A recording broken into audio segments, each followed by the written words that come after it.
This is a 1972 Porsche or Porsche 914.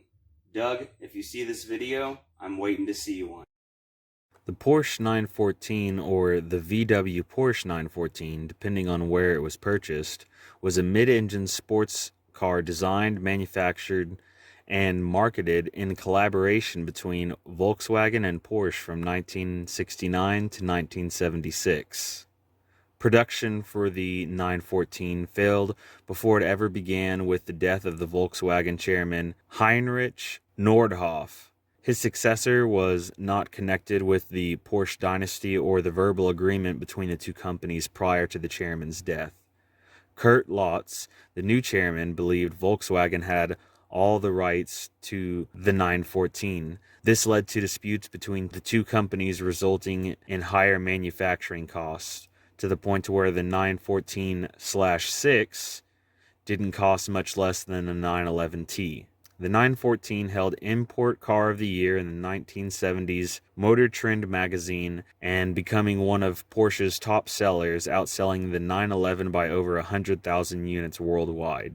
Sadly, the 914 fell out of favor over time and production was discontinued in 1976, leaving the once loved Volkswagen Porsche in the dusty garage of forgotten vehicles. So now that we've gotten some of the history of this vehicle out of the way, I'm going to go ahead and start by taking off the engine vent and the back trunk lid to have better access to the engine so we can start cleaning the engine compartment.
Alright, with that out of the way, the next order of business will be to get the trunk pan off. Right after I put these bolts back in their proper place, so that way I will have them for later. First thing first, and get this ugly luggage rack off of the trunk lid. I will probably put this on eBay and sell it, so if anyone wants it, you can go and look on eBay for it, but I will not be keeping this to the vehicle.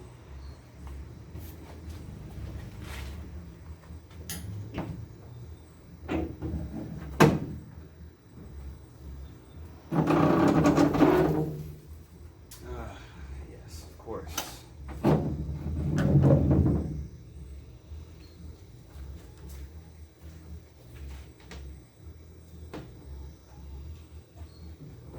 It doesn't look like it's a 10 mil, so I'll probably have to go grab another socket. Oh yeah, most certainly.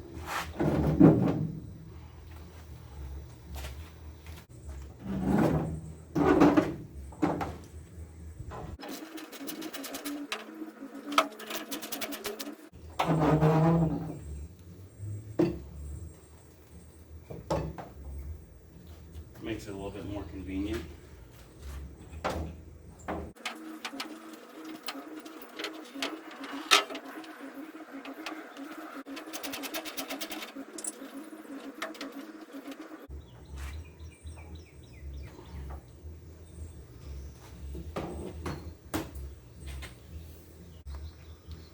Now we can move back to taking off the trunk lid. I put some cardboard and then a piece of spare carpet over there to try and protect the trim underneath it.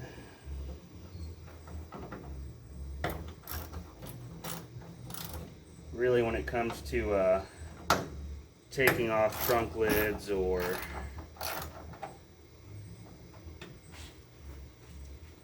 hoods on vehicles, you should really do it with two people. It's a lot safer.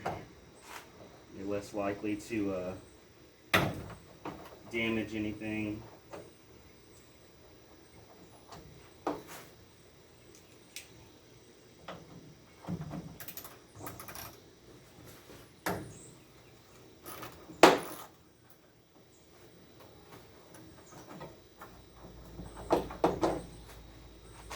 So we've gotten both of those broke loose. Now I can come back behind it and take off the bolts one at a time.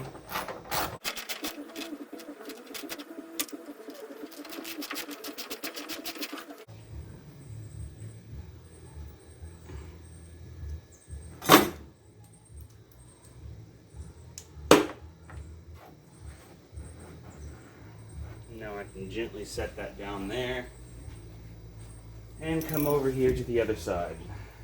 This vehicle's been setting up for approximately 20 years, so I won't be very surprised if the engine ends up being toast in it.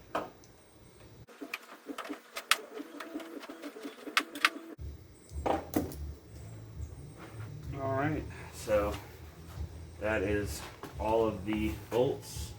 So I should be able to pick this up and take it out. Alright, now we should be able to clean out the engine bay without any kind of obstruction. That's what we'll be getting on to next. Now that we've got everything out of the way, I'm going to go ahead and grab all this big stuff that we don't want to get vacuumed up out of the engine bay. We can sort through it later to see if there's anything of any worth in keeping. Oh, there's the other half of that harness I was looking for. Alright, everything looks good on this side.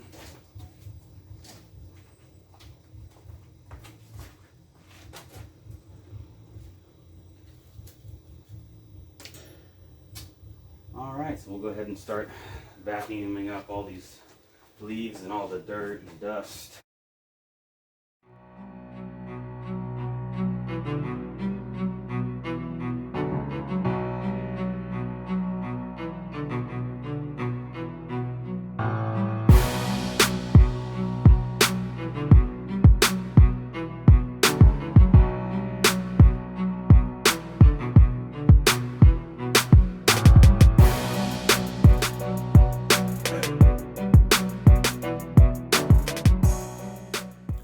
Alright, so here is the front. It's actually spring loaded, so that's nice. Weak springs, so we'll probably have to replace those as well. Inside was some weather stripping and some new windshield wiper blades, so those might be able to come in handy later on. It's pretty clean on the inside. Go ahead and fix that. You know, seems like it stayed in pretty good shape, all in all, considering. The hood, on the other hand, not so much. As you can see, it's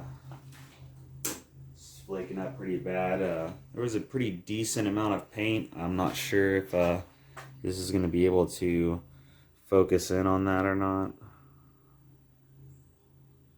but it's some pretty thick paint that was laid down. I will say though, it's pretty satisfying to break all these little chips. Just so you guys can enjoy it with me. So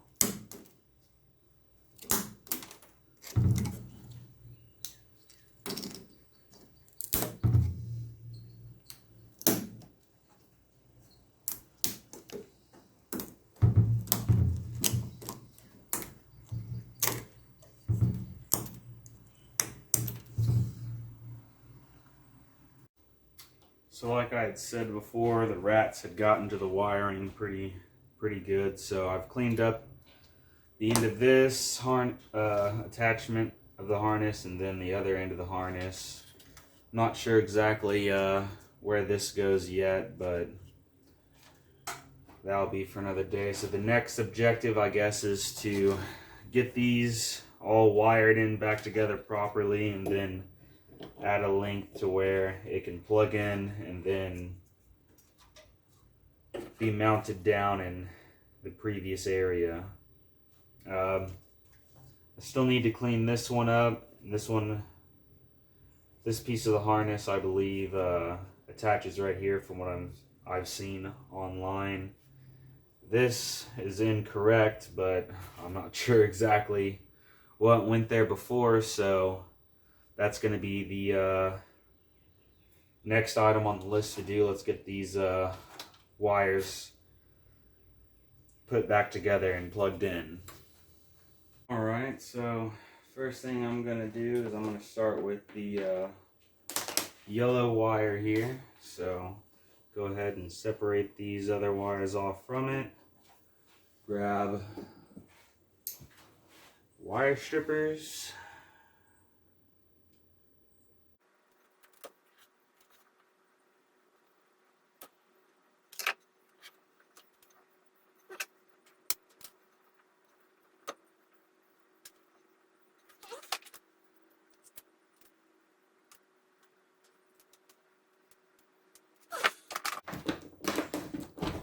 Then we'll grab a terminal.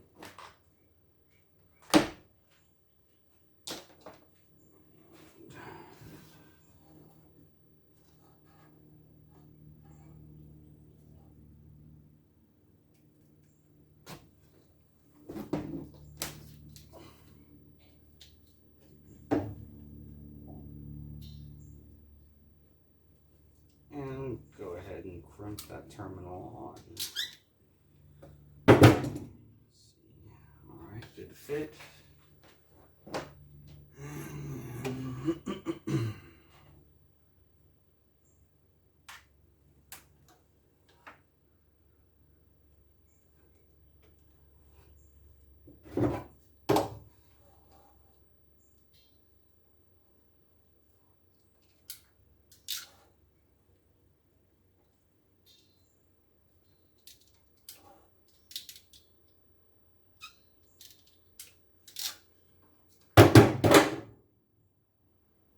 Alright, that's a good connection. So we'll go ahead and take some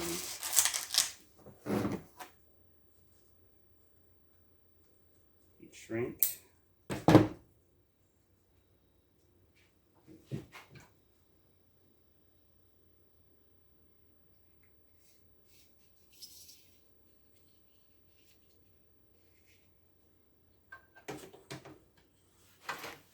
And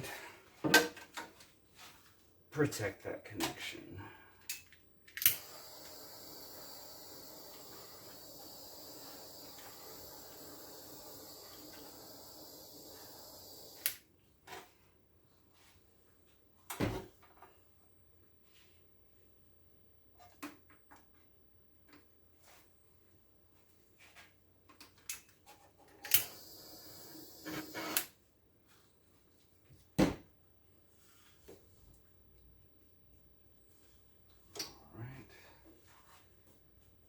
Next, we will move on to the large green.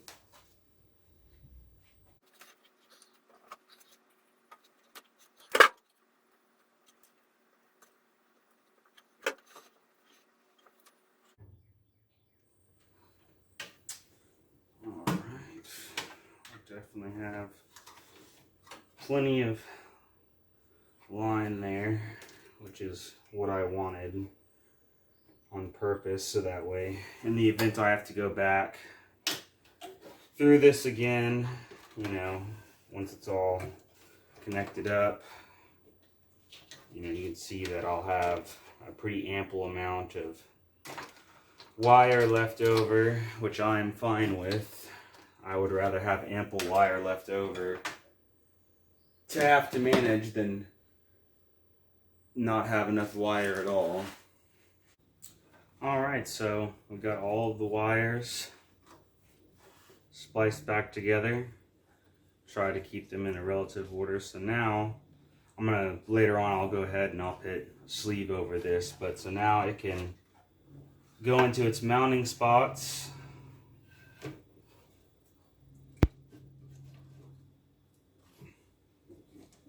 And then plug directly back into the board here. And that's pretty much it for this first episode.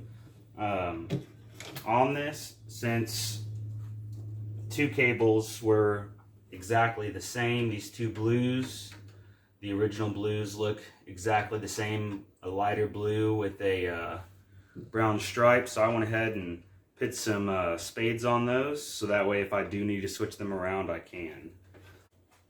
Other than that, that'll be the end of this episode. If you like this episode, go ahead and smash the like button, and if you could, go ahead and subscribe to show your support, and we'll see you next time. Have a good one.